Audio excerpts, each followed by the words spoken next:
T-shirts.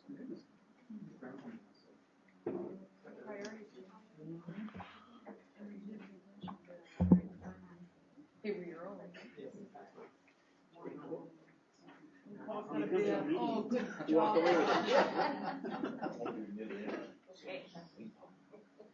Should have given us that with the meal. All right. So, on behalf of the BC Pediatric Society, welcome here. I'm Paul Thiessen, and it's a pleasure to have you.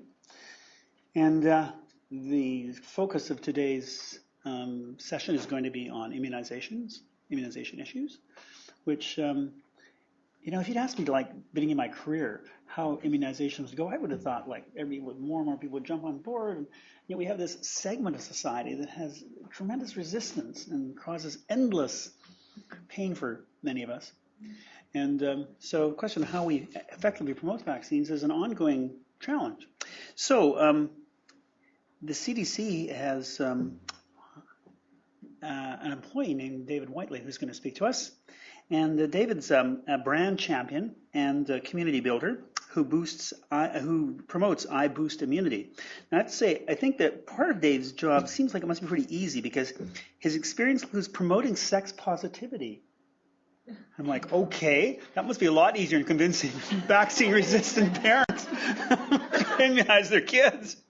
But he's also works in national telecommunications, and so he's going to speak to us first about the I Boost Immunity program campaign. Maybe I could just preface also by thanking Novartis, which is now GSK, for co-sponsoring tonight's event. Okay, so let's begin, Dave. Thank you very much. And I do want to thank all of you for the 10 minutes I have to tell you about I Boost Immunity and myself. So if you're wondering what I Boost Immunity is, and if there's some stranger here trying to sell you on some wacky website, I do want to assure you we're legit. We do work with public health. Our sister site or brother site, however you want to look at it, is Immunize BC, which is on the screen right now. So my job as project manager is to ensure that where Immunize BC is really about education, Q&A, and really making sure the information is out there for the public to get. I Boost Immunity is really an advocacy group where we're wanting to give a voice to what encouragingly is the silent majority who believe in vaccines, who believe in immunization, but unfortunately until now may have not as been allowed of a voice as we would have liked. So we work in cooperation with IPWG, CDC was mentioned a few minutes ago, the BC Ministry of Health, and the BC Immunizations Committee. So we're part of that huge, wonderful umbrella of trying to keep people and communities healthy. So,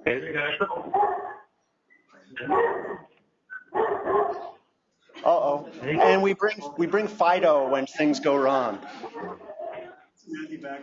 So, yes, I deal with those daily. What I'm going to do is show you our website, and if all is working well in computer land, there's actually a video that we have on our webpage that should go during launch, and here it is right here. I was worried that it would just start on its own.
So that's a real snapshot about what we're all about and how we're trying to get those conversations I mentioned earlier going. So depending on what your relationship with social media is, that could be totally foreign to you and over your head, or exciting or scary, or all of the above. But really what iBoost Immunity is about is providing a chance for, I mentioned earlier, the silent majority to no longer be silent. So what we've done is gamified the site and made it easy for people to share news articles or stories. So as you can imagine, over the last few months, we've gotten a lot of content in regards to Ebola and Disneyland and NHL players getting the mumps even though they don't think they should, and much more content than I ever thought I would be getting on a daily basis when I stepped into the role of project manager.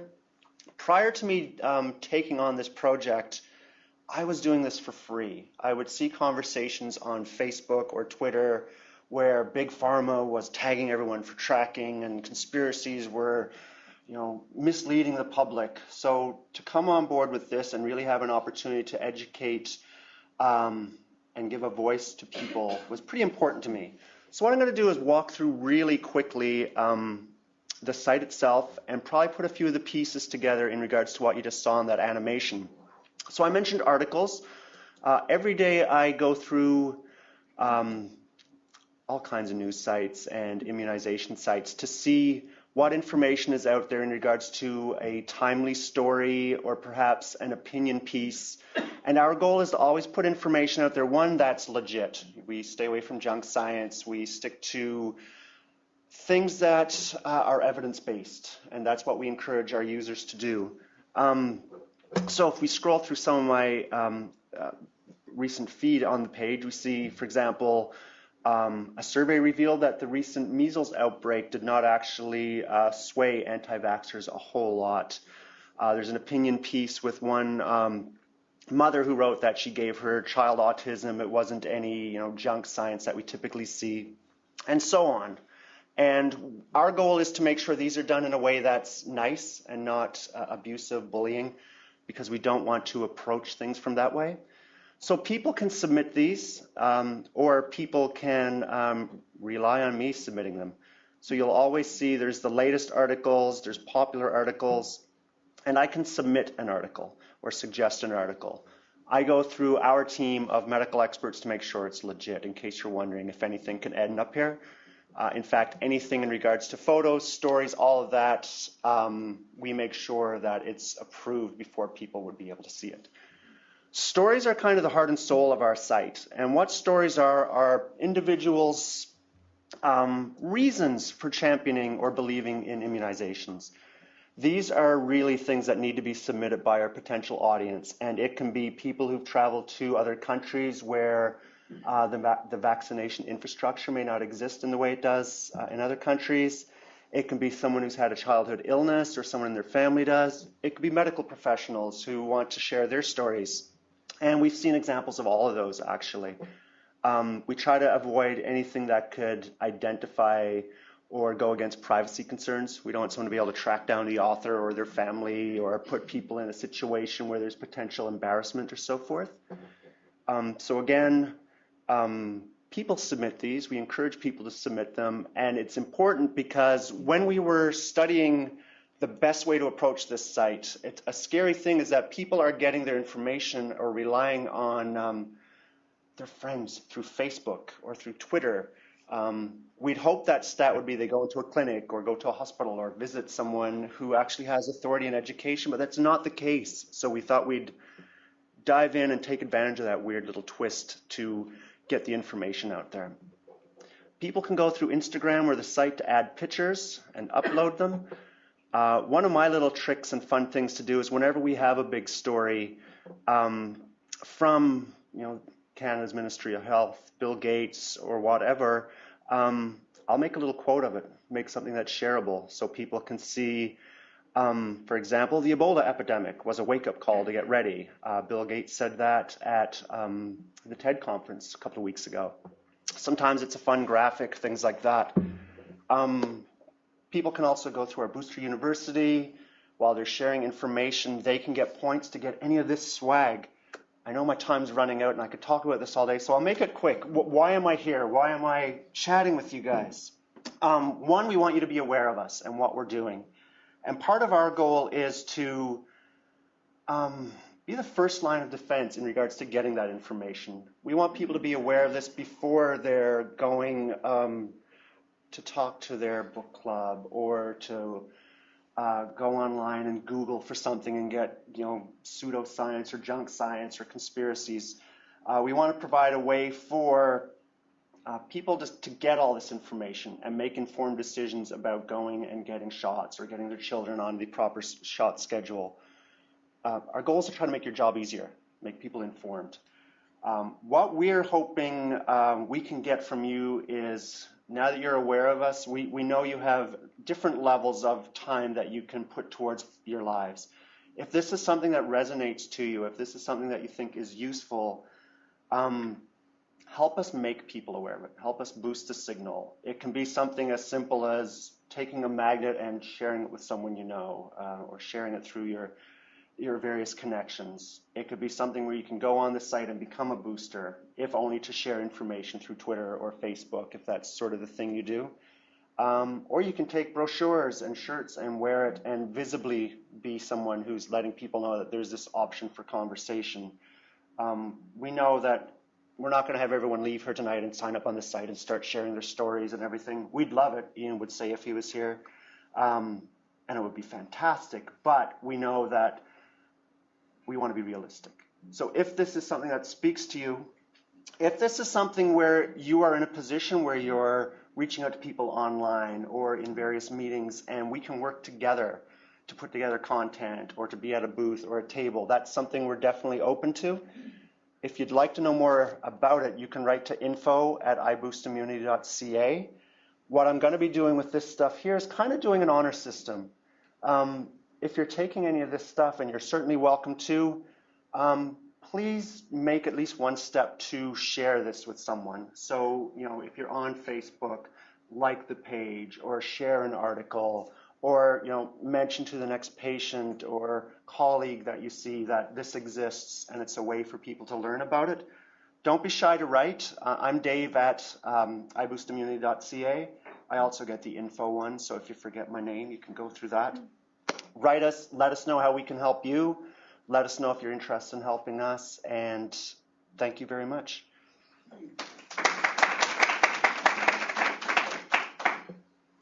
I'll be here all night, by the way, so feel free to visit and take these things.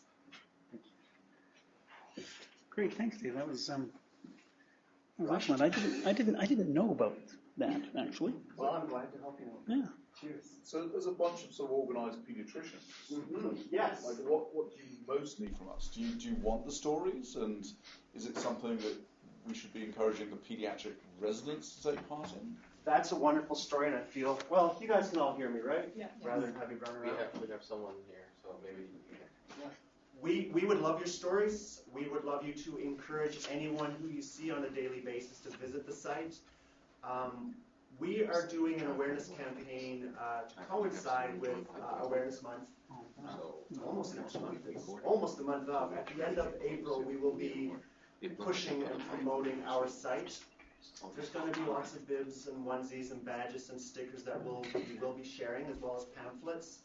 But if you're in a position to get people to share their stories, or even just share these articles if they don't want to get involved on a personal level of sharing their own information, we would definitely appreciate that a whole lot. And thanks for asking. And my glasses falling apart. Oh, no. Thank you, everyone. Really appreciate it. Thanks very much. By the way, if you ever want to read a novel that really encourages you to immunize, read Nemesis by Philip Roth. He wrote it about 5 years ago. And it's basically a novel based on the outbreak of polio in New Jersey in 1943-44, in this bucolic middle-class community where polio starts striking this child and that child. And the main character is a young man who's about 18 who's a lifeguard. And it brings home so powerfully the devastating effect of these diseases on what could be your community, right? And it's really a fine novel, which I've certainly recommended to some parents. It's a wake-up. and it's based on the real incident happened in New Jersey in 1943. So our keynote speaker here tonight is Simon Dobson, who I think we all know, and Simon is a clinical associate professor here at UBC, and he's also the head of the Division of Infectious Diseases, and has imparted a lot of wisdom and knowledge to us over the years. And Simon, I would love to hear you give us the talk you gave about more than a decade ago on the behavior of doctors in the time of plague. If we could find some venue for you to repeat that superb and extremely interesting and moderately amusing talk, it would be wonderful. Anyway, so Simon, you're going to talk to us today on meningococcal disease prevention vaccination strategies for the 21st century. So thanks. Thank you. The take-home message of the plague talk is that, by and large, physicians are on the first stagecoach out of town when the epidemic hits town. Thank you.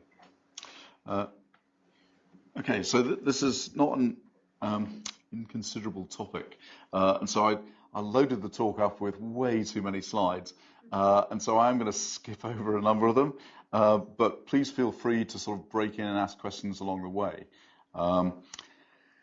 And what I'm most worried about is that there's no natural flow to this. I'll just be sort of all over the map and try not to rant as I go.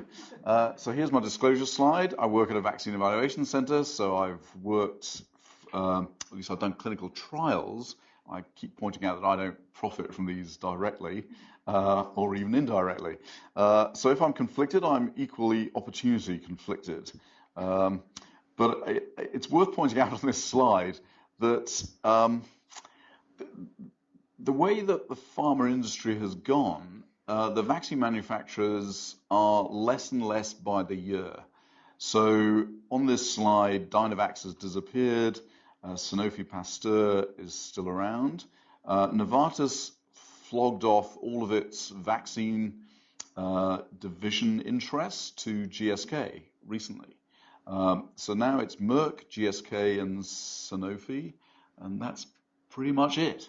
And so if you're a public health person trying to purchase vaccine for public programs, there's less and less competition in the marketplace. And I think we should all be very, very concerned about that. So I'm going to start with meningococcal C vaccine programs because that has been a huge success. There were epidemics of meningococcal C in the late 1990s. There was one based in Abbotsford. There was a big outbreak in Quebec.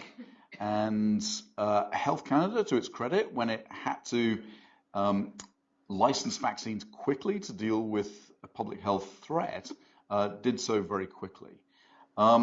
But the main point of this slide is to point out that there is no such thing as a Canadian immunization schedule.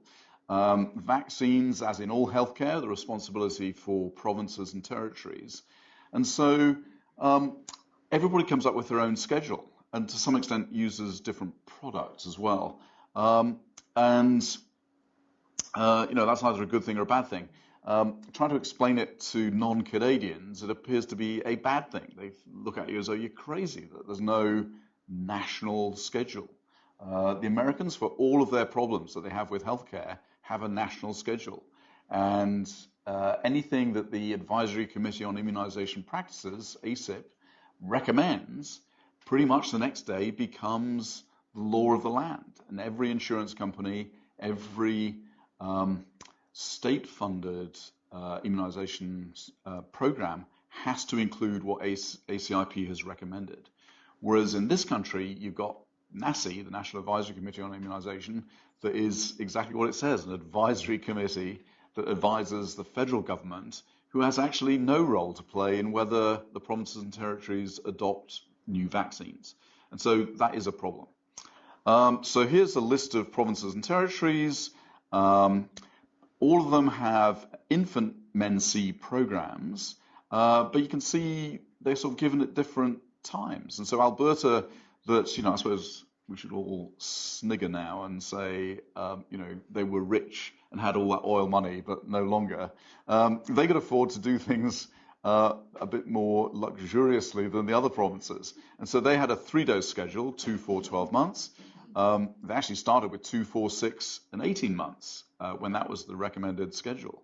BC went with a single dose at 12 months, and then I think it was Vancouver Coastal had a bit of money left over at the end of the year, and they said, oh, well, we'll just throw in a dose at 2 months. We know it's not as good as 2, 4, 6, and 12, or 2, 4, 6, and 18, but, we've got the money left over, so we'll do it. No other province did that until the Northwest Territories introduced it, and then the Yukon. But I don't think I present this here, but Julie Bettinger has done this prospective study, and this is the good news about having different programs in different provinces, is that for a researcher, this is brilliant. You can compare and contrast one province to another. And doing careful immunogenicity studies, Julie showed that the 2-12-month was probably the winner. And way towards the end of this talk, when I'm going to speak about how the UK has gradually nibbled away at the doubters about meningococcal B vaccine introduction, they announced last Sunday, that there is going to be a national Men-B program. And they did that within the cost-benefit analyses by saying they were going to remove one of their infant doses. They had a 2, 4, 12-month schedule for Men C. And so they're going to 2 12 months. And I keep pointing out to the British people on these decision-making panels that actually that's a made in British Columbia schedule. There was absolutely no evidence to support the use of 2 months, 12 months at the time they introduced it. But by Jove, that turned out to be the right schedule. So it worked out. And then in the right-hand column is what happens to pre-adolescents and adolescents. And you can see there's an issue there as well, in that some provinces just do Men C, like BC does at grade 6. And then other provinces, like Ontario, have introduced a quadrivalent vaccine for the ACYW. And thank goodness they've now removed the 135 from the W. So we can now just talk about ACYW. It was one of those sort of anomalies of the naming system that microbiologists are very fond of, that the 135 was in there. So every province you talk to will say, our decisions are driven by the epidemiology. But we're about to see why actually that's a bit of a nonsense. And it's because meningococcal disease is so rare that no one province can really say whether they have a sustainable epidemiology within their serogroups or even the strains within the serogroups. So it's all a bit hit and miss. So in color coding, this is what happened for Men C vaccination across the province. Quebec was the first because that was where the outbreak first hit Canada. Then it was in BC. And Alberta also was slightly ahead of BC, and gradually the other provinces came on board. Manitoba, anybody from Manitoba in the room? They're always late adopters for reasons that aren't terribly clear, but they were the last province to use hepatitis B vaccine, for example. So they like everybody else to be doing stuff, and then they eventually join in. And so here's the different dosing schedules for Men C, and whether you give a quadrivalent meningococcal vaccine to the preteens with the stars next to them. So Alberta does it, and Ontario does it.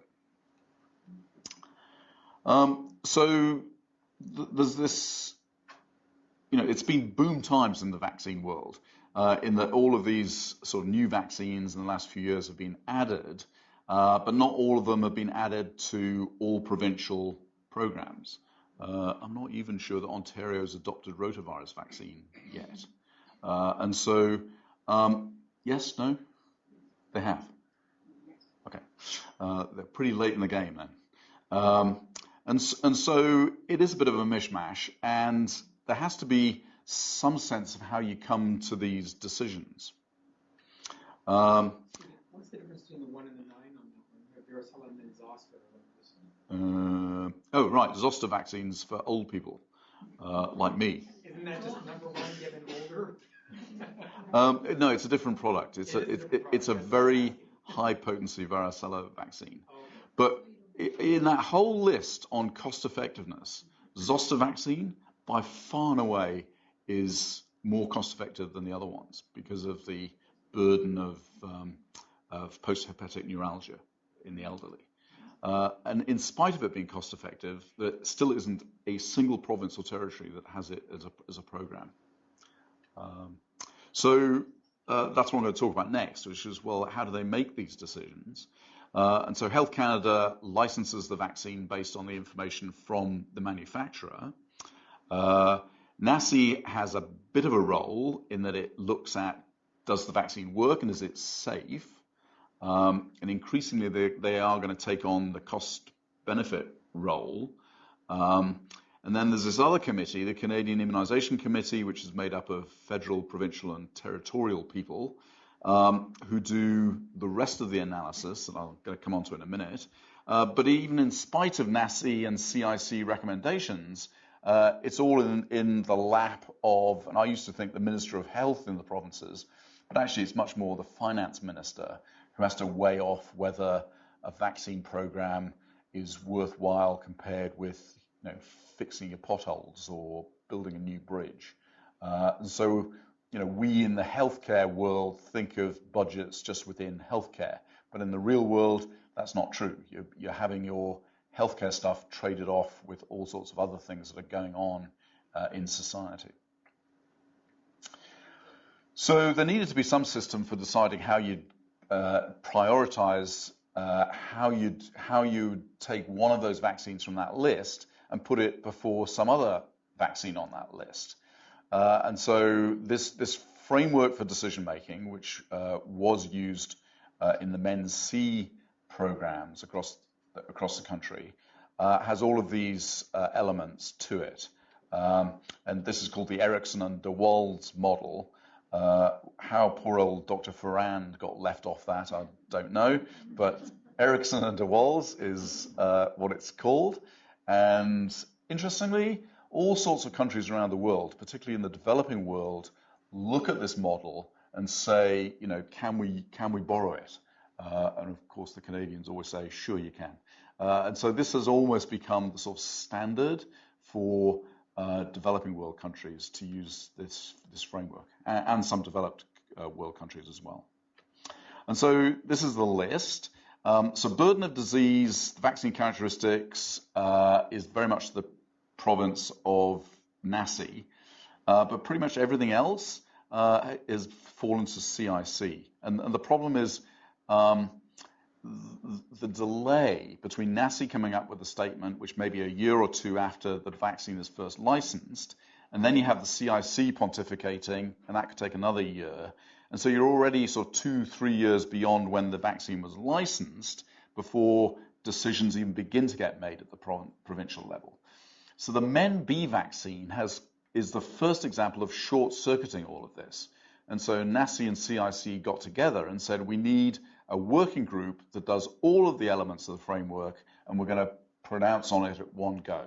And actually it worked pretty well, except it didn't give the answer that we, the pediatricians, might have thought was the answer we wanted. But I'm going to just talk a little bit about 9, the other considerations.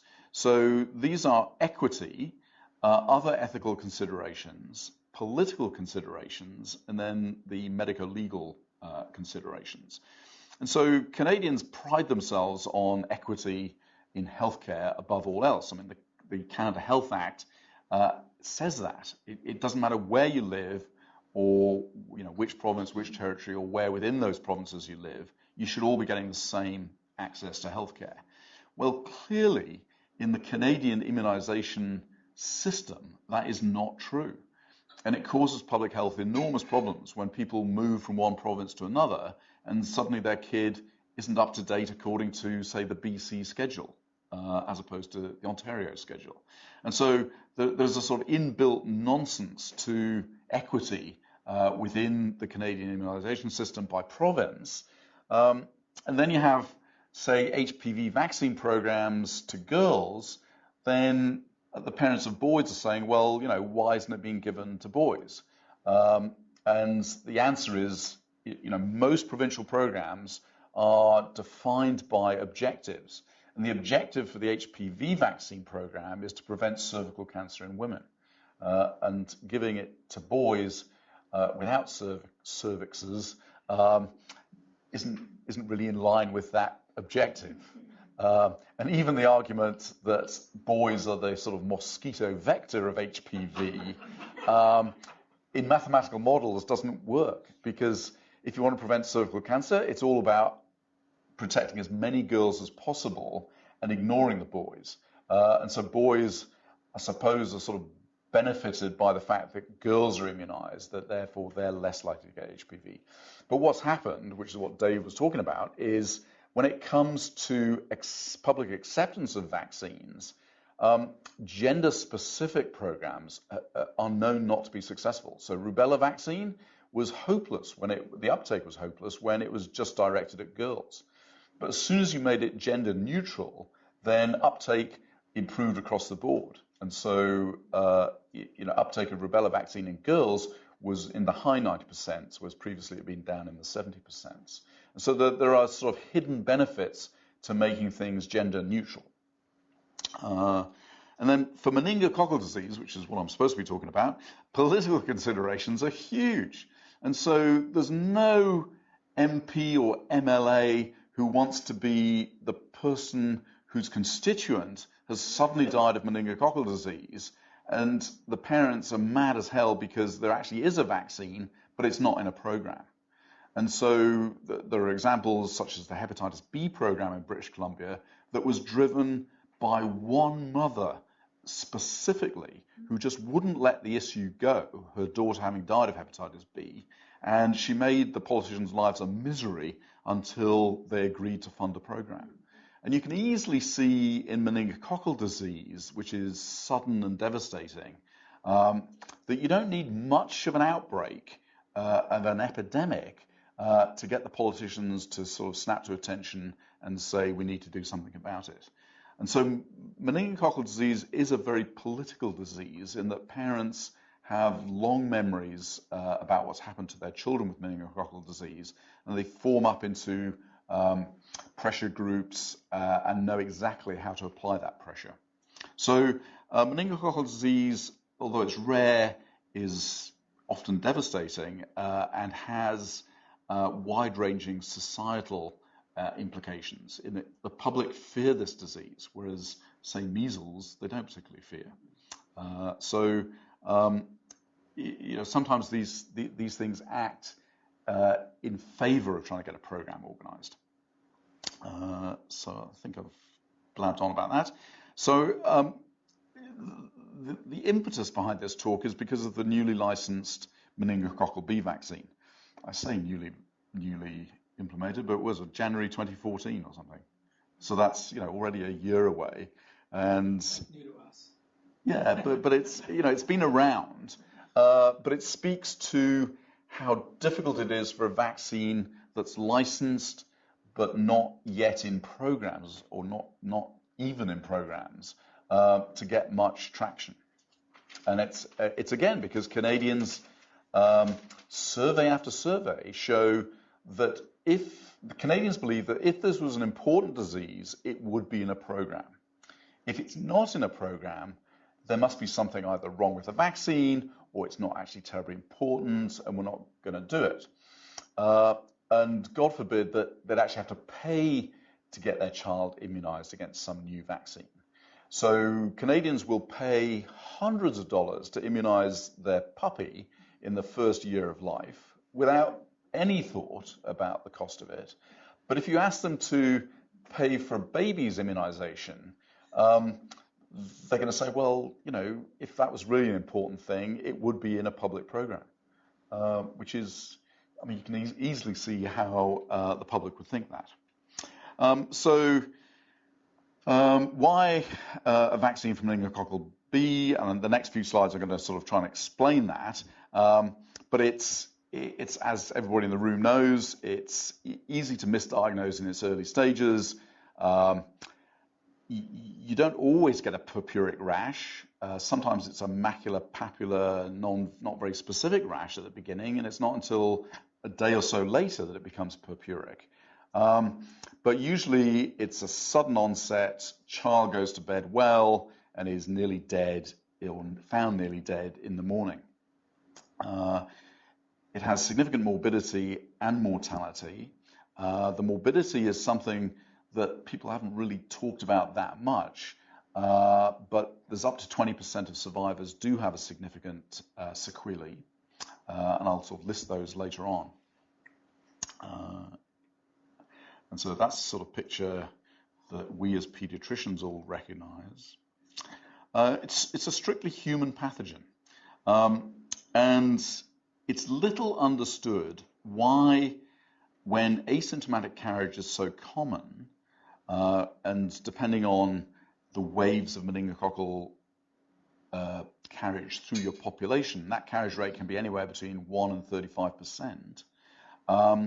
It's not understood why, of all these carriers, just a few get invasive disease. Like, is it something about the bacteria?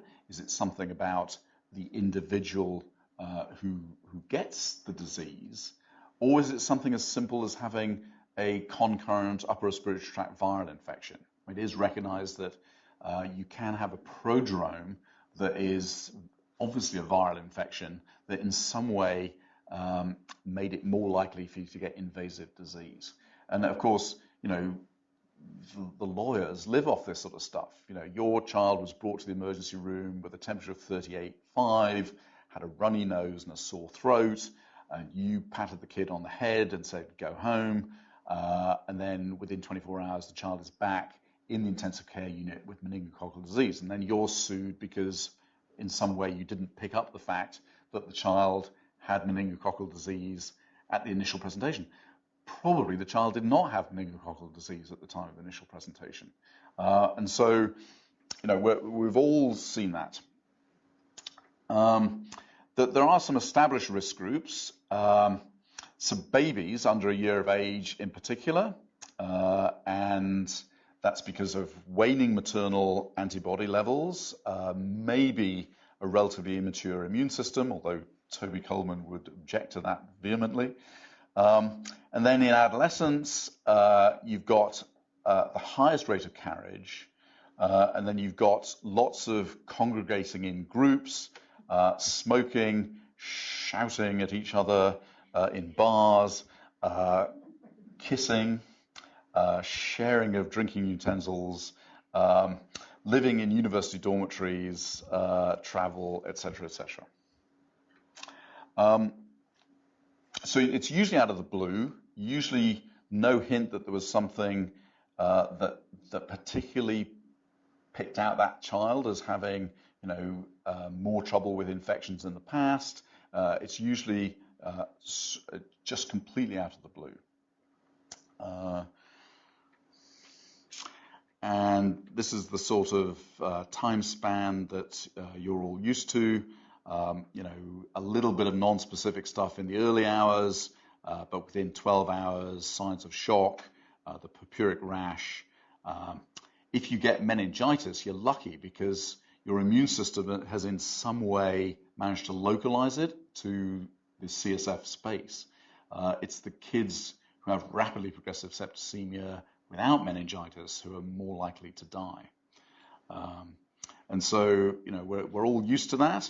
To that time span, and the interventions don't start until the parents recognize there's a problem, which is often too late. That whole cytokine cascade of the gram-negative endotoxin has been started, and some people would still argue that by giving a dose of penicillin, killing every bacteria in the body within about 15 minutes is just releasing an enormous amount of endotoxin that just makes that cytokine cascade worse. So there have been arguments that you need to use a sort of gentler killing mechanism than just the penicillin. But all sorts of trials have been done of steroids and cytokine blockers to no avail, and presumably it's because the disease is so far progressed by the time the child presents to any healthcare. So epidemiology. So serogroup B is statistically the most common cause of invasive meningococcal disease in Canada. The incidence by age, you can see there, is sort of higher, less than 1, but it's still only 5 to 6 per 100,000 per year. Less in the preschools, and then another peak in the adolescent population.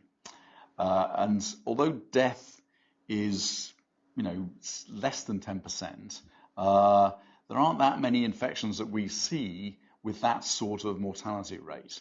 And it's the serious sequelae that we are more likely to see with limb amputation, scarring, hearing loss, and neurological deficit. So trying to talk to parents about numbers like that is really difficult. Because as soon as you start saying some number per 100,000, there's a sort of blurred look in their eyes because they can't relate to that at all. The numbers are just too big. So Manish Sadarangani, who was our fellow here a few years ago, wrote this paper that looked at cumulative risk over a lifetime. And once you see those numbers, and it's sort of worth having this slide somewhere handy on your desk when you're trying to talk to parents about whether their particular child should get meningococcal vaccines, those are the numbers. And so any serogroup, it's about 1 in 1,900 lifetime risk, and about 1 in 3,200 for men B. And so those numbers look a lot more impressive. So as histograms, it's clearly mainly a disease of less than age of 1. And most programs, and if you look at those Men C vaccine schedules, are only giving the first dose of Men C vaccine at 12 months of age. They've kind of missed the boat on all of the younger ones. And that's why the BC strategy of 2 months and 12 months turns out to be a really good idea. So the 2-month dose does prime the immune system, does give some protection, and then you go back at 12 months, and essentially it's a booster dose. Whereas for most of those other provinces, just giving it at 12 months, that's their one and only time they get it before they have to wait until the pre-adolescent one. So, this, in the public mind, this adolescent peak is the one that everybody worries about. Your kid going away to university. Funnily enough, in Canadian universities, they've never really shown that much increased incidence. Whereas if you go to a US university dormitory, in many different settings in the US, they've shown that spike in university dorms. So, is there something different about Canadian dorms? Maybe, but probably it's just a rare disease and we just haven't seen those sort of outbreaks yet. But the take-home message from this slide is that this is very much a pre-first birthday disease, and that vaccine strategies really should be directed at infants as well as that pre-adolescent group. And I'm not sure if I talk about this later, but in all that stuff about carriage, and it was on that slide with the concerts and bars for the adolescents, the carriage rate is highest in adolescents. And one of the amazing bonuses of the Men C vaccine program is that it it grossly reduced carriage in the adolescent age group. And it may well be that by targeting adolescents, there was a knock-on effect in protecting children younger than those adolescents because of reduced carriage. And it could be something as simple as babysitting, that it was those sort of early teenage aged kids who were babysitting the infants and therefore were an important transmitter of Men C to those younger kids. And that effect on carriage is going to turn out to be important later in this talk because nobody's ever shown that for meningococcal B vaccine. I think life would be a lot simpler for the decision makers if there was good, solid evidence that immunizing, say, teenagers against Men-B disease caused a great reduction in carriage across the population. But just so far, those studies have either been inconclusive or not terribly well designed for lots of different reasons, not to do with the design, just because of the timing at which the studies were done. So the UK kind of pioneered this idea of doing carriage studies in Freshers' Week when kids first went to university. But because when they tried to do this with the Men-B carriage, the ethics committee came through with the permission sort of 2 weeks after the beginning of the university year. And apparently, if you're going to share stuff, and that included apparently gonorrhea and chlamydia, it was all happening in the first 2 weeks. And so in terms of meningococcal carriage, if you didn't get into the universities on day one of their first term, you kind of missed it. So morbidity, mortality, just to expand on this a bit, an important cause of lengthy hospital stay, admission to ICUs, mortality rates somewhere between sort of 5 and 10%, and this sequelae. So although children are less likely to die than adults from meningococcal disease, they are left with considerably more handicap. And so this is the risk of death by age. And so over 35, you had a much higher mortality rate than if you were less than 1. But the sequelae were much worse in children than they were in adults. So I'll put this slide up just to compare C and B, which isn't a very helpful slide, I have to say, in that you're less likely to die from B disease than you are from C disease, but your sequelae are still pretty much as bad in both serogroups. But believe me, this is the stuff that the cost-benefit analyses people go through with a fine-tooth comb. And these were the sort of sequelae, so neurodevelopmental handicap, deafness, scarring, and amputation. Again, C was a worse disease than B, although that may have had something to do with the particular epidemic strains of C, and it may well be that it wasn't just that not all C strains were created equal, nor are all B strains created equal.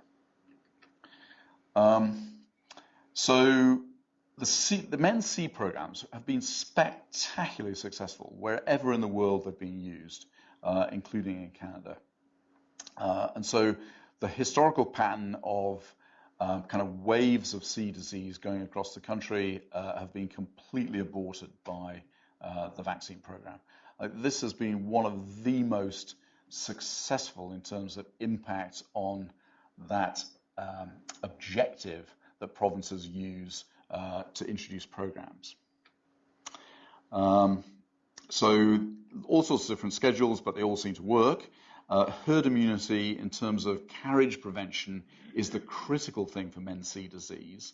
But B, having done away with C, it means that B is now the major contributor to meningococcal disease. There's some Y, there's some W, and there seem to be sort of blips of Y every now and again from one province to another.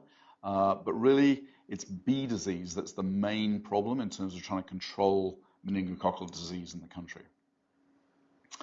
I'm just repeating myself. So safety of vaccines is huge in terms of public acceptance. And we spend huge amounts of time on the vaccine hesitants and the vaccine refusers. So in our minds, they take up enormous amounts of time. They're really irritating because they're just not doing what we're telling them to do. But we forget that sort of there's maybe 6% in the province who will not immunize their children, whatever you say. But the problem is the other sort of 10% who are a bit soft on the whole idea. And so it's that 10% who we all spend time trying to convince that vaccines are a good idea. Well, that makes up about 85% of the population who are absolutely bang on in favor of vaccines. And I don't think we should allow the minority to take away from the fact that new vaccines will be adopted by the majority if the education is done in the right way and it goes into public programs. So these are the MenC vaccines licensed in Canada. I'm going to say that whatever the GSK version, Nyman-Rix, how that's going to play out with Menveo, which is the Novartis product, who knows? A single manufacturer now has all dibs on 2 different products. So I'm going to bet that one of those is not going to survive. So quadrivalent vaccines, the ACWY, I think will become the standard pre-adolescent vaccine. And it's all about price differential, but also down to epidemiology of these other strains within the provinces. But you'd think over time that would become the standard vaccine. Certainly in the US, quadrivalent vaccine is the one that they use as their pre-adolescent and adolescent vaccine. So I put, meningococcal talks have way too many pie charts, but I've allowed myself one pie chart here. So in green is the proportion of the of B serogroups at different ages, and at every age, B is the major player. So B was the one that didn't have a vaccine, but now there are 2 vaccines. Only one of which is licensed in Canada, and the other one is licensed in the US. So the one that's in Canada, which is the Novartis / now GSK product, Bexsero, I'm kind of mystified as to how people come up with names for vaccines. There's some sort of random name generator in a computer, and somebody presumably just sticks a pin in one and says, oh, yeah, that sounds okay. So Bexsero is what we've got. And I'm going to explain how the vaccine came about and what it's made up of and why it works. So why didn't we have a B vaccine before? And the answer is that most vaccines were based around the polysaccharide capsule. And although the polysaccharide alone isn't very immunogenic, by conjugating it to a protein, it becomes immunogenic. And so that worked for the ACWY, but it didn't work for B for the very simple reason that the polysaccharide antigen is shared with some sort of neuroprotein. And I keep forgetting the name since there are so many neurologists in the room. Jane, do you know? Yeah, so it's a developmental protein in the brain that has exactly the same antigenic structure. And so not surprisingly, there's immune tolerance, like you don't recognize that polysaccharide as being foreign. And even if you did, it probably isn't a good idea to have lots of antibody to something that's a key structural thing in your brain. So that did not work. And so 2 separate approaches were taken to look at not just the polysaccharide capsule, but other surface antigens that are expressed. And so the Bexsero product, the one available in Canada, is 3 recombinant surface proteins and an outer membrane vesicle component. That was licensed in January 2014. But there's also a Pfizer product, and I didn't know this name until I prepared this talk, Trumemba. Like, how on earth did they come up with that? Which is a 2-component recombinant protein vaccine. And it's licensed in the US from the ages of 10 through to the last day of your 24th year. Why you suddenly change at the age of 25, I have no idea, but that's what the studies were done in, and that's how it's licensed. It's a 3-dose regimen at 0, 2, and 6 months. And as in America, they've gone through these university outbreaks. The first university outbreaks last year were treated with the Novartis product, but I suspect because of what's happening in the UK, there is no, or there's very little of that product available. And the last two outbreaks, which were in Rhode Island and Oregon somewhere, was it Portland? Somewhere in Oregon, that are going on now, they're tackling those with the Pfizer product. And so it's actually good news. Like, we will get information about effectiveness of the bivalent product. And anything that generates competition in terms of price has got to be a good thing. There was information that came out of the, was it Yale or Princeton? One of those sort of fancy universities that was dealt with Bexsero, and now we're going to have some other information around Trumemba. So what's the product that's in Canada? So it's particular surface antigens, and I'll describe very, very quickly how they came to those, and the outer membrane vesicle that was in the New Zealand outbreak strain. So Novartis made a specific vaccine of the outer membrane vesicle to deal with this huge New Zealand outbreak. It's debatable as to whether the vaccine helped control the outbreak or whether the outbreak was actually on the wane by the time they got around to giving the vaccine. But in any event, it was well tolerated. So they got a lot of experience using it in New Zealand, and then they added it to these other three components.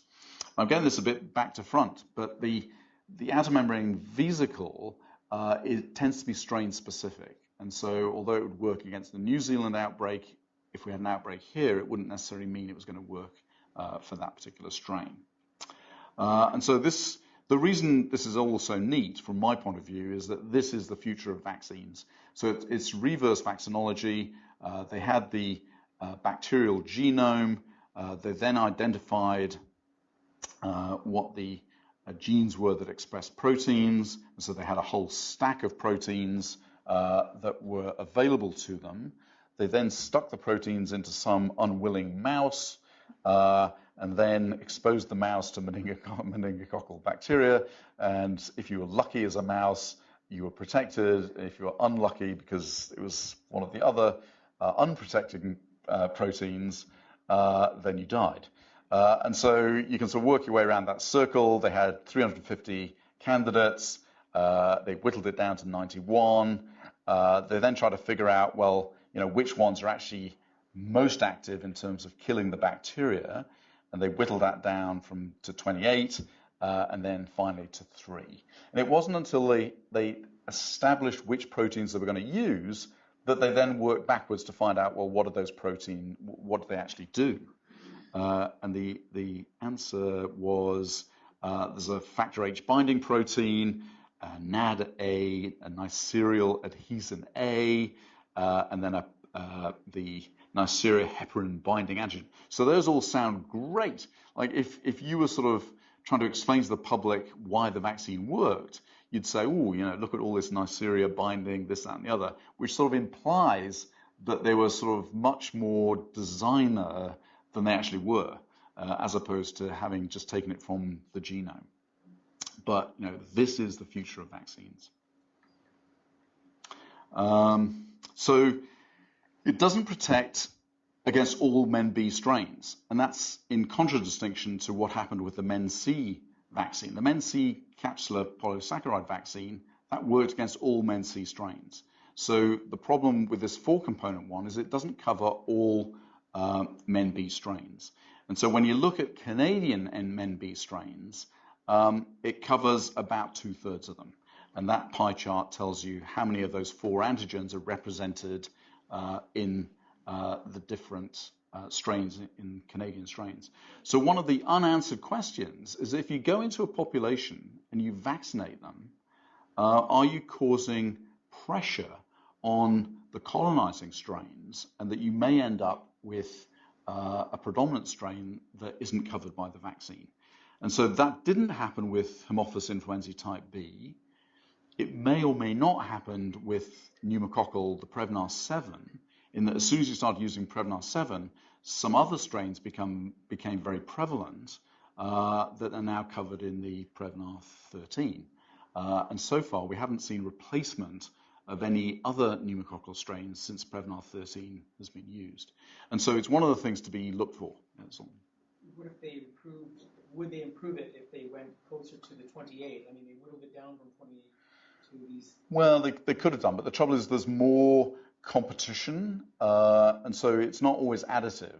So if you add other components, you may take away from the immune response to some of the other components.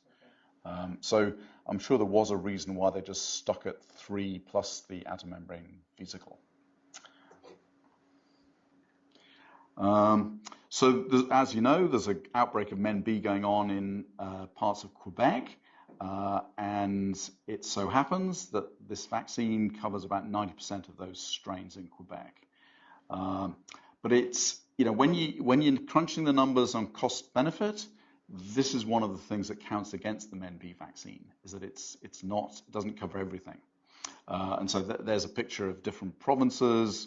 For us, it was about sort of 43%, which again sort of makes the public health people say, well, are we going to spend a vast amount of money covering just 43% of the MenB strains?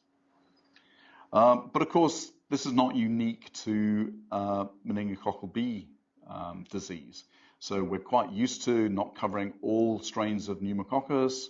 We're very used to the idea that the vaccine isn't covering all HPV strains that are in the population.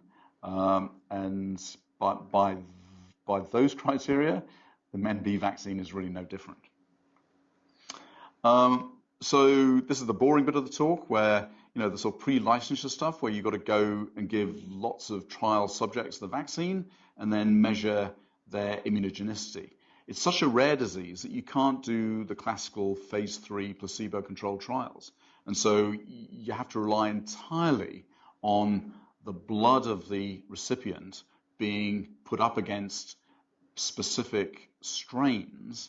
And if you remember Andy Pollard, who was here as one of our fellows, he'd done his PhD in meningococcal immunity, and he could drone on for hours about the difference between using rabbit complement and human complement in these assays.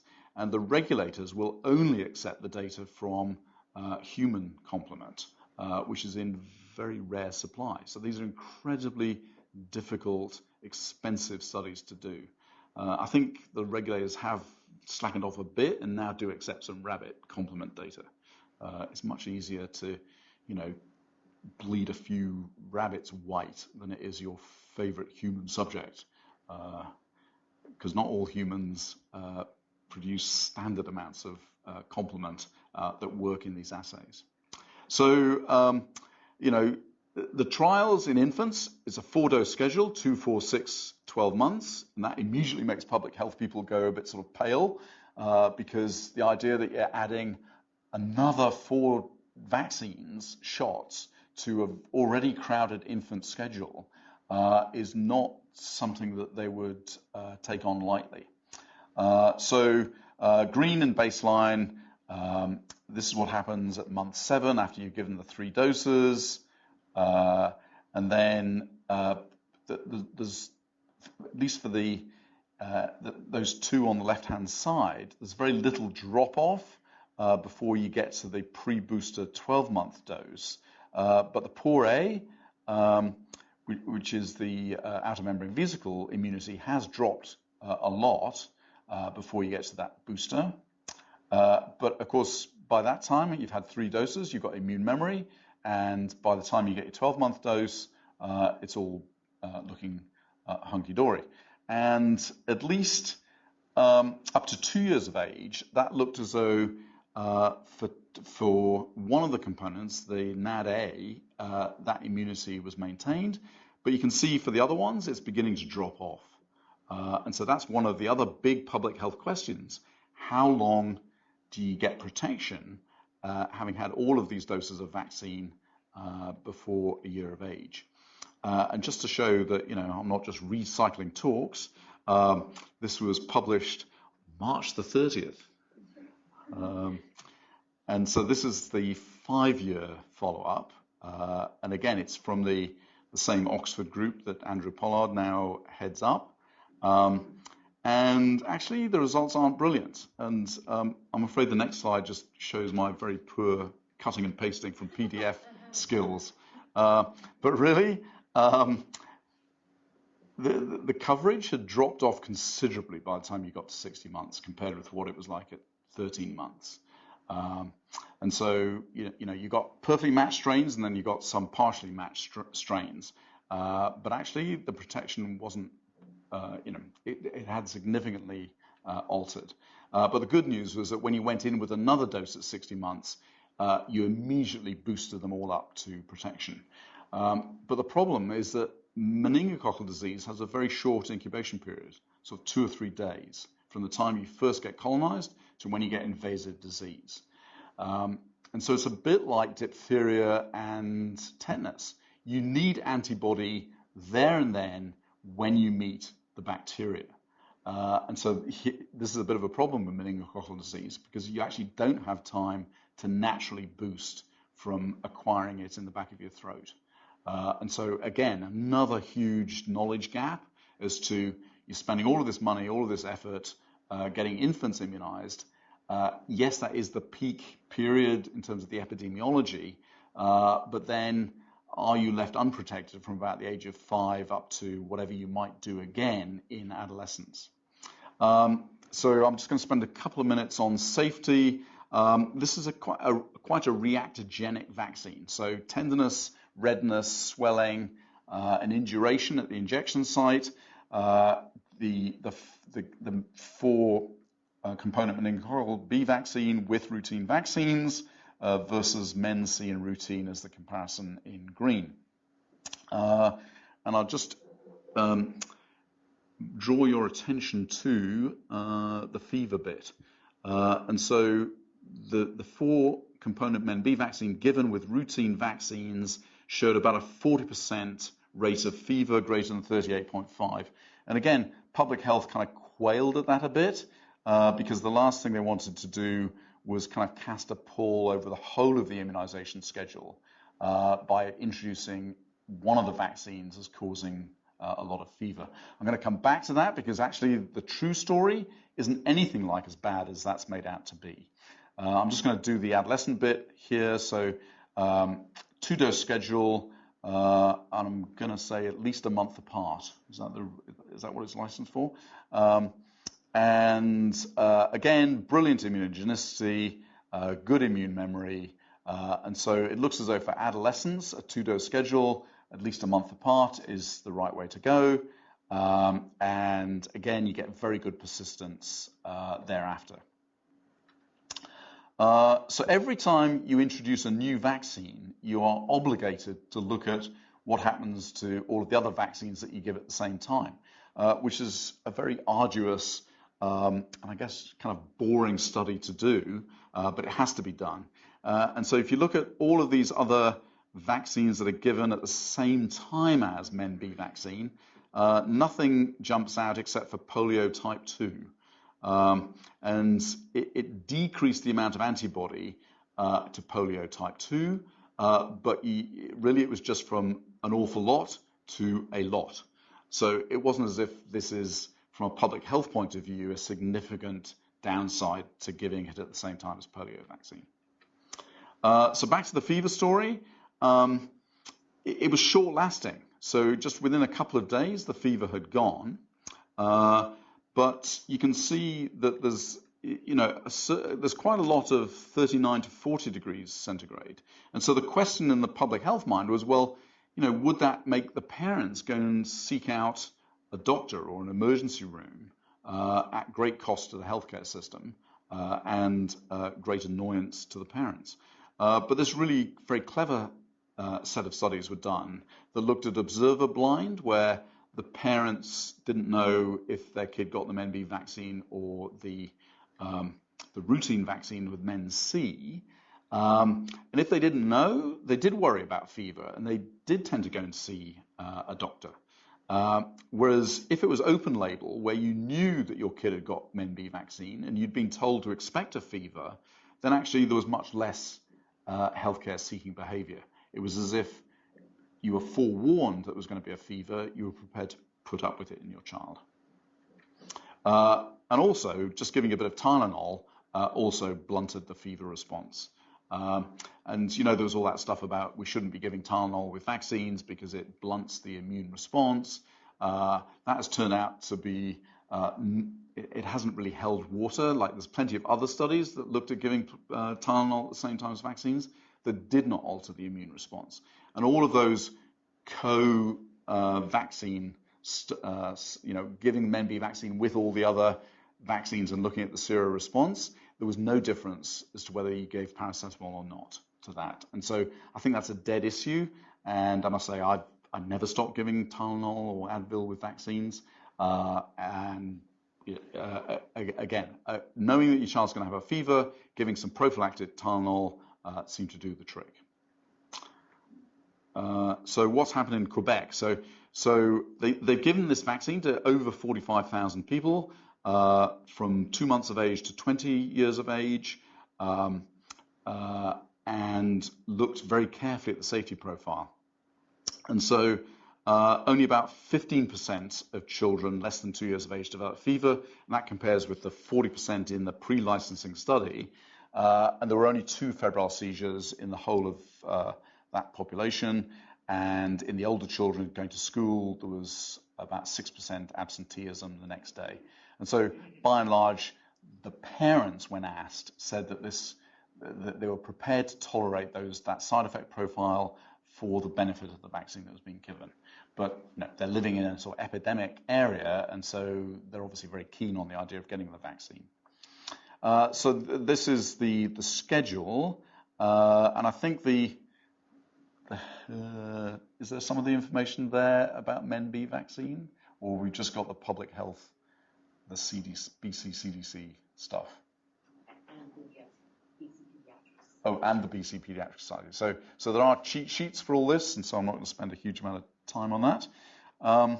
So understanding parental acceptance, because this is all about acceptance. So if it's not in a program, how do you persuade parents to get the vaccine? And that's a one-on-one conversation between the pediatrician or the family doctor and the parent. And so, I'll go back to the HPV experience. So in the public health mind, persuading GPs about HPV vaccine wasn't high on their priority list because all of the HPV vaccine program was going to be done in schools, away from the doctors.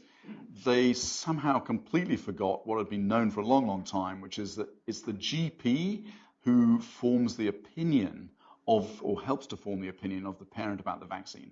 And so parents went in droves to their GPs and said, well, what's this HPV stuff about which the GPs knew nothing? And they said, too new, don't bother. It's the same with a vaccine that's not in a public program. The public health people have no incentive to educate the GPs or the pediatricians particularly. And so there is a gap because now the vaccine is available. Parents do go to their doctor and say, well, what about this vaccine? And you kind of look a bit of a chump if you don't know what's actually going on. So a case study. Parents of a 5-month-old knew about MenB, went to their doctor because they were about to go to a trip in New Zealand, where there's still hyper-endemic MenB disease. Couldn't make an appointment to see the family doctor before travel. Went to the health unit and they said, you what? No, we don't have any of that. And so they couldn't get it. They came back from New Zealand, went to the GP again and said, I want a prescription for the MenB vaccine. Took the prescription to the pharmacy. The pharmacy says, your GP has written the wrong vaccine. And it was for ACWY, which wasn't approved for under 6 months anyway. There's now another gap in time. The now 9-month-old goes back to the GP, says, "Give me this script. This is the name. Write it here." Zero, B. He still wrote the wrong vaccine. And so eventually the GP said, "Oh, I didn't know about this." He said, "Oh, Men B is not really a problem for babies in Canada." So the GP looked it up online, wrote the correct prescription. She took it to the pharmacy, went with a cooler to pick up the vaccine, and the pharmacist charged $221. The marketing, the recommended price is about $100 a dose, or $105 or something. And so the pharmacist had managed to charge the mother for 2 doses, but had only given her 1 dose. So it was in the parent's fridge. I'm sure it was a carefully monitored fridge in terms of exact temperature. And about a week later, went to the GP to actually get the vaccine. The mother was pretty annoyed with the pharmacist and went back to get $100 back. And then same saga for dose 2. So she went back thinking that the GP had obviously looked it up online and must have prescribed for 2 doses. But actually he'd only prescribed 1 dose. And so Dad has to be rolled out now and goes back to the GP and says, "You better give me this 2nd dose." He takes it to the pharmacy where they dispense the wrong vaccine, because they're not very up on Men B vaccine either. The mum called the GP's office, who the GP said, "Oh, you only need 1 dose." This time she takes the product monograph with her and hopefully, wrapped around a brick, hits the GP over the head with it, and comes out with the right prescription, picks it up in the cooler, is charged the right amount of money. Again, there's a week of the vaccine in the parent's fridge before it can actually be given by the GP. So the infant was actually fine. Didn't cry, didn't have a fever, no local reactions, a little bit fussy, but otherwise fine. So I think the moral of that story is that there are lots of barriers in a vaccine that's not in a public program to get the vaccine into your child. And so we had a similar one of these things with the public health people in January, to which we all ganged up on public health and said, "Well, why can't you go into a public health unit, slap down your credit card, and get given the vaccine?" And the short answer is they're really only in the game for vaccines that are in public programs. You can go to travel clinics to get these non-program vaccines. But I must say the view of me, and I hope the BC Pediatric Society, is that these vaccines really should be available irrespective of where you live in the province, and should be available and easily available at the health units, even though it's not in a public program. So acceptability is everything with vaccines, whether they're in programs or not. And I spend a lot of time explaining to parents why safety in vaccines is taken so seriously, and every adverse event is reported. But they sort of look at you blankly and think that I'm part of the pharmaceutical industry conspiracy against them all. I'm just going to quickly go on to the UK story. So this is really interesting. So the Joint Committee on Vaccination and Immunisation is the equivalent of NACIB, although it has more of the CIC role as well. So they do the cost-benefit analyses as part of their workup of new vaccines.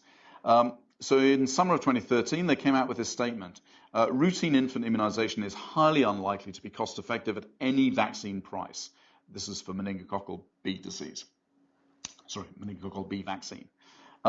So they come up with that statement, but in that title in blue there, you see it's an interim position statement. So they were very careful to sort of hedge their bets and say, we're actually waiting for more information. And this was the information they were waiting for.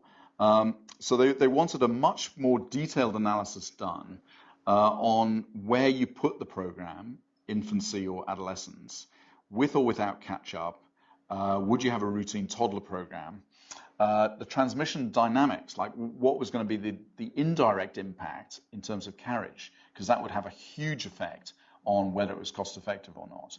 And then lots of sensitivity analyses for different bits of the model.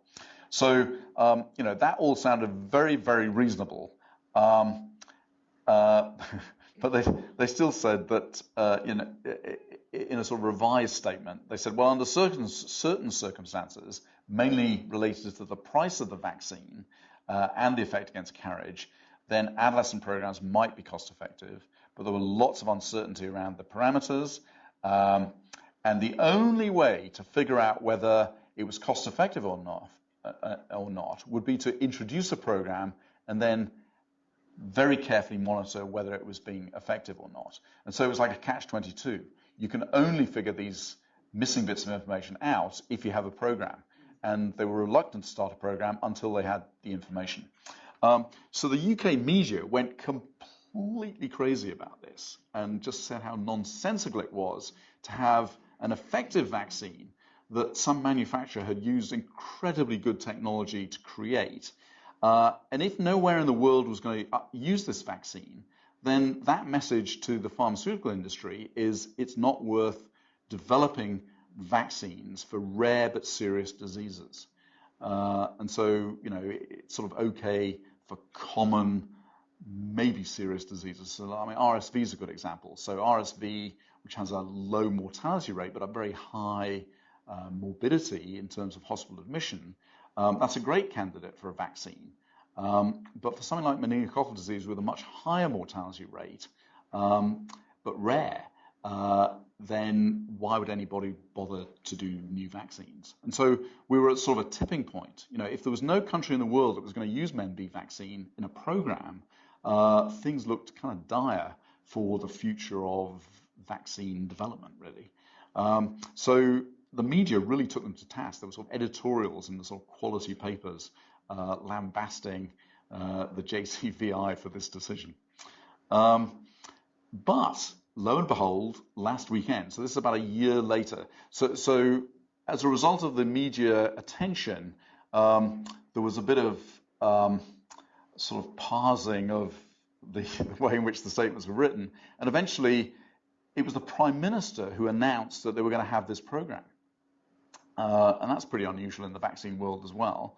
But it turned out to be, at about the time when the Prime Minister was announcing, some definite date for an election in about a year's time. So there was definitely politics at play. But they announced that they were going to have a program a year ago, but they were delaying introducing it until they'd done these negotiations with the vaccine manufacturer. So it took a whole year for this to be announced last weekend. And so suddenly they've announced that they are going to do the program, but it's mainly because they're going to drop one of their MenC doses and use some of that money to pay for the MenB vaccine.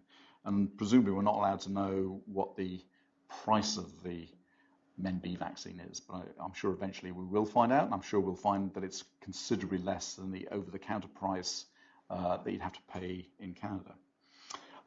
So what they're going to do is a 2+1 schedule, 2 for 12 months of age.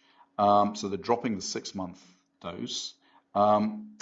It's all or nothing. Like you're going to, if you're over the age of 4 months, there's going to be a limited catch-up program if you're already 4 months old. But if you're over 4 months old, you're not going to get the vaccine. And so there's like a sort of rationing in place in terms of introducing the program. But, Canadians have been the same. That was how varicella vaccine was introduced, although there was later catch-up. Certainly how HPV vaccine was introduced.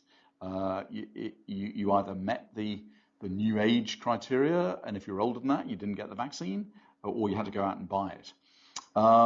And so they're now looking to secure supply of the vaccine because, again, a complicated vaccine to make, and they weren't selling it to a lot of people in programs.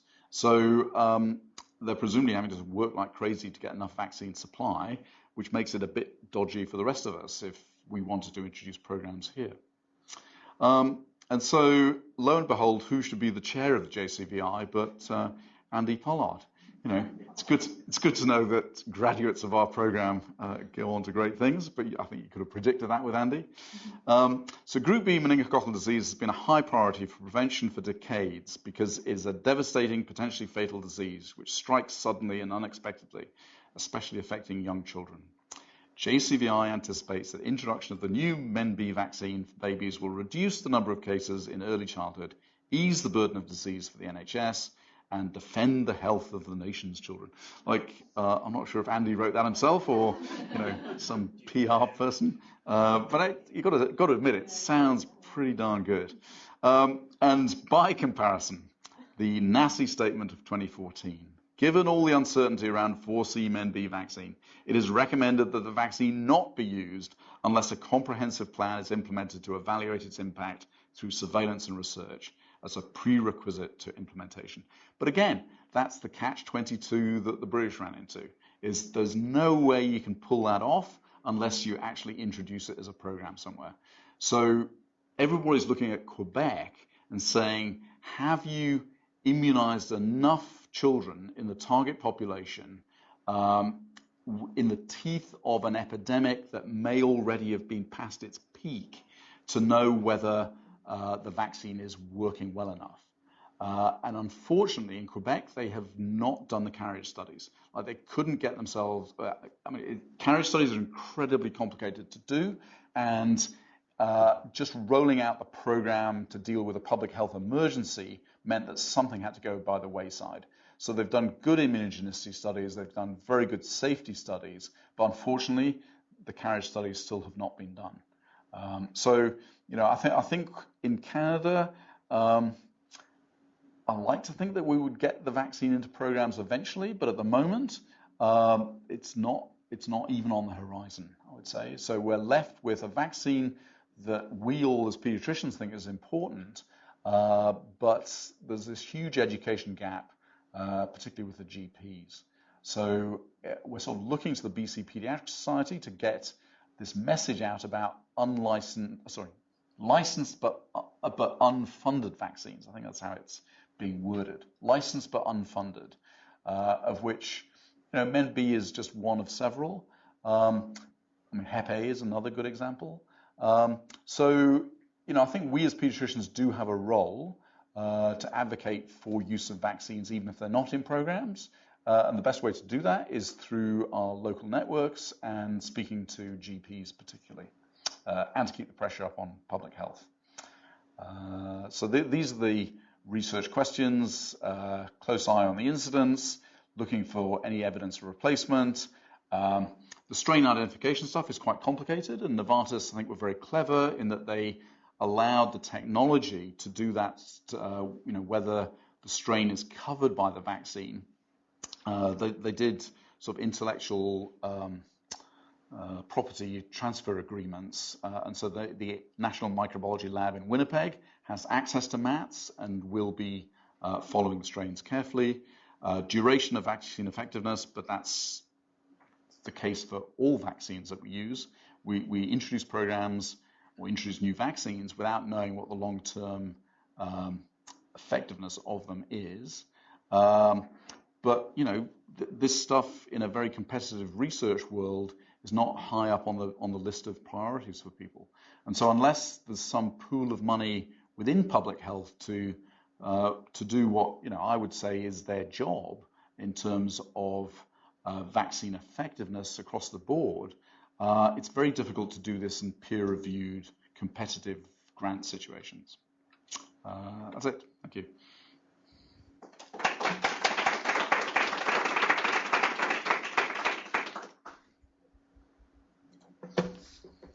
Questions?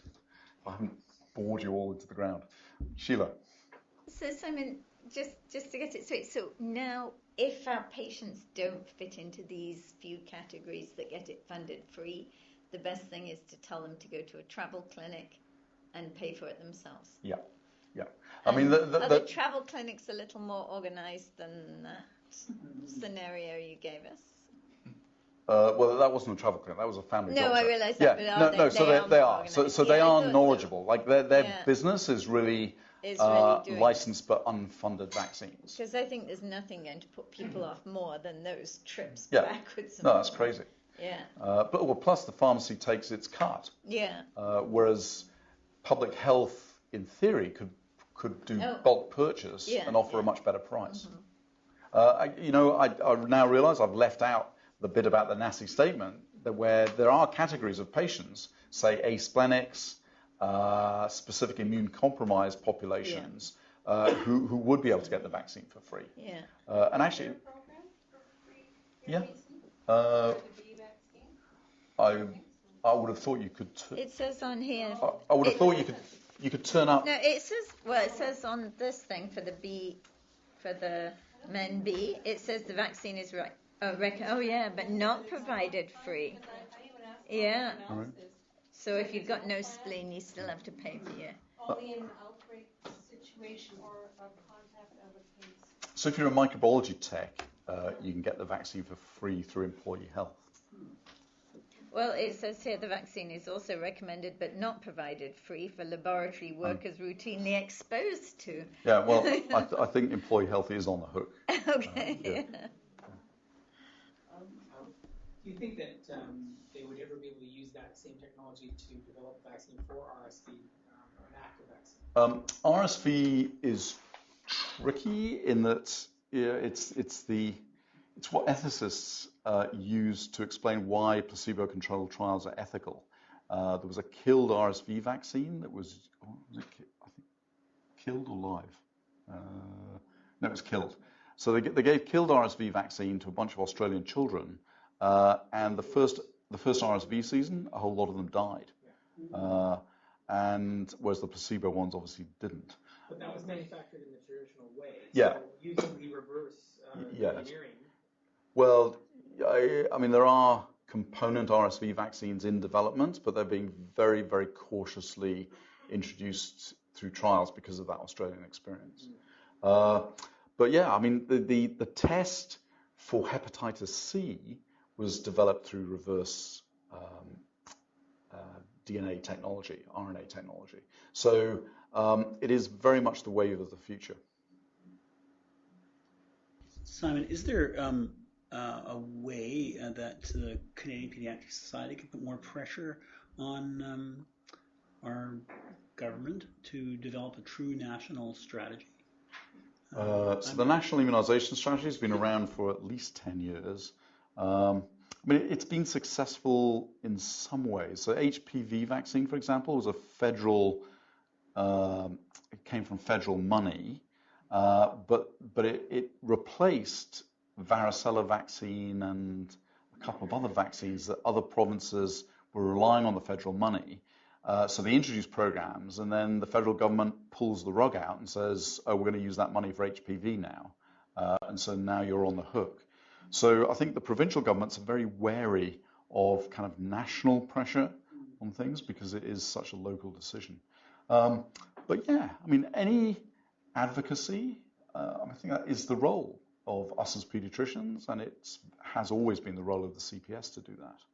But does anybody listen to the CPS? I mean, they do when it suits them. So I think economically this is a very hard sell, but that's why the UK experience is so interesting. So you'd really want to know what price they got the vaccine at to be able to make a program worthwhile. Bruce? What's the relative risk to infants in the first couple of years of life contracting this disease if they are in daycare versus not in daycare? Yeah, that hasn't particularly shaken out to be a risk factor. I mean, not a statistically significant one. But I'd be more interested to know what your risk was if you had a teenage babysitter.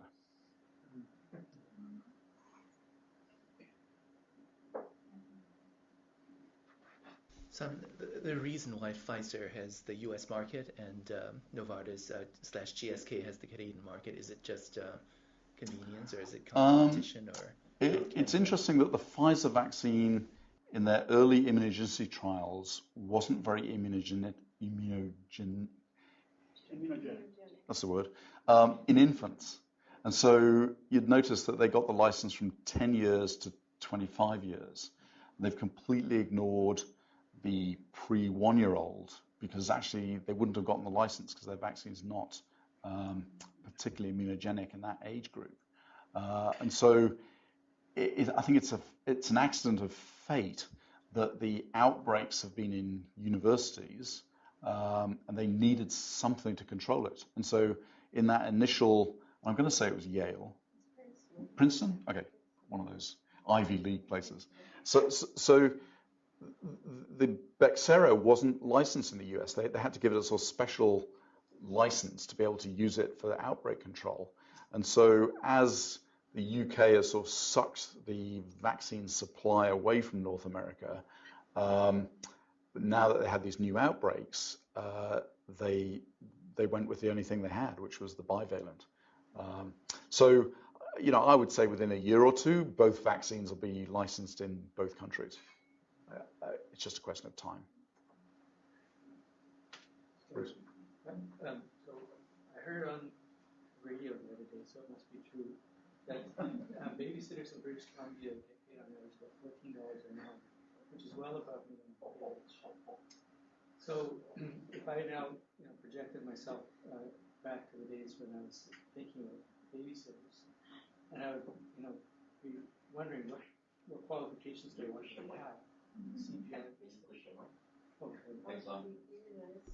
CPR, this, that, the other, whatever.